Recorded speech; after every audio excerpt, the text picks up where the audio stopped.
अखण्डमण्डलाकारं व्यापकं येन चराचरं तत्पदं दर्शितं येन तस्मै श्रीगुरुवे नमः।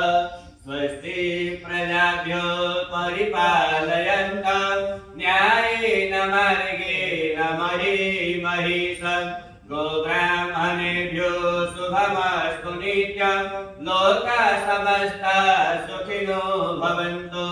ध्येयं सदा सवितृमण्डलमध्यवर्ती नारायण सरसिजा सन्निविष्टा केयोरवानमकरकुण्डलवान् किरीटी हरिरत्नमयवपोधितसाङ्खचक्र दिव्यराजसेव्यमानं पावनाग्निपङ्कजं ज्ञानजगत्सूत्रबिन्दुशेखरं कृपाकरं नारदादियोगबिन्दवन्दितं दिगम्बरं काशिकापुरादिनाथकालभैरवं भजेऽहम्।